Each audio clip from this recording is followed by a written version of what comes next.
What's going on, YouTube fam? It's your boy Tony 2 Times, man, and we back with another episode of Hood Tales, man. Tonight we're gonna take it to New Orleans and talk about a game called the 39ers. Be sure to like, comment, share, subscribe if you're new to the family. Let's get right into it. The 39ers game, a hybrid force of the Upper Ninth Ward's G-Script Gallia Street gang and 3NG, a notorious Central City gang named for its stronghold around 3rd and Galvez streets. With some of the alleged members hailing from the Florida housing projects, the two groups combined forces in early 2010 in an effort to control the smack trade in both areas. Allegedly, according to the feds, once they came together, rival gangs such as Ride or Die from the 8th Ward and others associated with alot and Desire housing projects were on their radar. Moving in with any means necessary kind of way, the hybrid gang didn't let anything or anyone stand in their way. Let's talk a little bit about the history of the two forces before they combined. The G-Script crew operated in the 9th Ward of New Orleans, based around Gallia Street, nicknamed G-Script. They controlled dope houses around Desire and Florida housing projects. NOPD has linked the group to various violent crimes around the 9th Ward.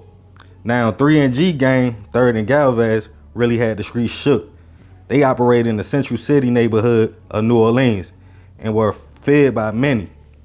They are well known for their deadly reputation in the streets towards other gangs, including the Young Meth Mafia.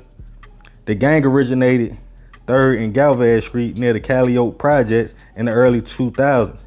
They controlled the drug trade in Central City before they came together with G-Script gang to form the 39ers. Back in the early 2000s, they were known to feud with another Central City crew called the alot Porch Boys. According to NOPD, the Porch Boys were reportedly completely wiped out by 2003. This gave the crew notoriety in the city and attracted the attention of the FBI and the CIA. In 2009, the gang clashed with another gang at a Mardi Gras parade that made headlines. Fast forward to 2010, the 39ers were accused of over a dozen killings between 2010 and 2011, including the slaying of local rapper Renetta Lowe, also known as Magnolia Shorty, and Jerome Man Hampton outside the New Orleans East apartment complex. A gang member actually testified at the trial that Lowe, who seemed to have a promising career ahead of her, was simply in the wrong place at the wrong time. Many in the community were crushed at the loss of a young promising star. However, the gang's reign of terror didn't stop there. They allegedly continued to run the streets with their lucrative girl and smack businesses, taking out the competition and whoever was close by. The 39ers had a thing for punishing rivals with big blickies, referred to as monkey nuts, because of their capacity to hold more than 100 rounds of ammunition. A 45-count indictment was handed up against the 39ers in June 2015. The indictment outlined a murderous ring in which the 39ers frequently traveled to Houston to buy smack and return to New Orleans to sell it in the 9th Ward and some of the city's uptown neighborhoods. According to court documents, there were 13 defendants in the indictment. They were being tried under the RICO law. The indictment said the 39ers gang rented a property in coastal Mississippi, which they allegedly used as a hideout and to store cash profits from their enterprise's narcotic sales. The 39ers was trying to reinvent how the law was done in regards to the justice system by intimidating witnesses and even imposed a system of discipline upon members who may have acted a reckless way or brought any unwanted attention from law enforcement. The indictment said back in September 2011, the gang allegedly caught on to the fact that a man named Michael had been cooperating with the DEA. The indictment said 3 gang members followed Michael to his place of employment and fatally shot him as he tried to exit his vehicle. They also named a few leaders of the 39ers. A couple of them were said to be the main narcotic suppliers to the gang and directly carried out hits. Among the leaders was a man named Rabbit, who admitted to being involved in 13 hits and would later become a government witness, testifying about the gang and its members' activities. He spoke plainly about his participation in the hits along with Breezy and spoke about 8 hits he was involved in. While other few members detailed their roles in multiple slayings, none of the alleged members that spoke candidly about their roles were included in the 2015 indictment.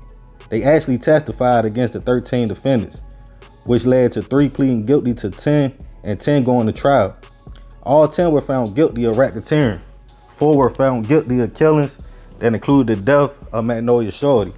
And the federal informant, at least 7 of the alleged gang members were found on conspiracy to use firearms to further trafficking and violent crimes. 7 members of the 39ers were sentenced to life in prison by a federal judge in July 2017. Family members of those thought that prosecutors really messed up because they used an uncredible witness. The family member was referring to Rabbit, one of the gang's allegedly leaders turned key witness. It was documented in court records that Rabbit talked about how the feds was going to buy him a 3-bedroom home in Florida for testifying. He was also caught when he tried to smuggle in some shoes in jail to give the federal agents by his mom that had grass in it. But they actually caught that and found that before he got a hold to it. He was also said to request special privileges while incarcerated because of his status. Many defendants' attorneys argued witnesses like Rabbit couldn't be trusted because they would lie on the stand in order to obtain a shorter sentence for himself. However, prosecutors argued that Rabbit came clean and had no reason to lie. In the end, the whole operation came falling down. Moral of this story is way more pain than success in the street. The people right next to you will be the ones to take you down in the end. So we gotta remember to succeed, not to fail, so we won't be just another hood tale.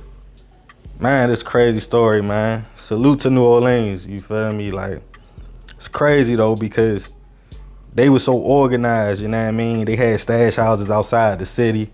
You know, they disciplined each other when they was too hot and stuff like that. But them bodies, they had a lot of bodies allegedly. And that's what it seemed like brought the crew down. You feel me? Because at the end of the day, it don't seem like they was too flashy. I don't know what they were stacking their money for, maybe a rainy day, maybe to get out the game, but you don't really hear about no big cars, no big houses or nothing like that, you know what I mean, other than the stash house they had in Mississippi. But yeah, man, crazy, you feel me? A lot of them boys got life.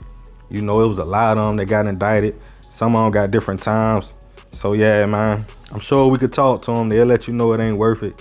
But yeah, man, be sure to like, comment, share. This is another episode of Hood Tales, man. This is the 39er story. Love y'all, fam. I'm out.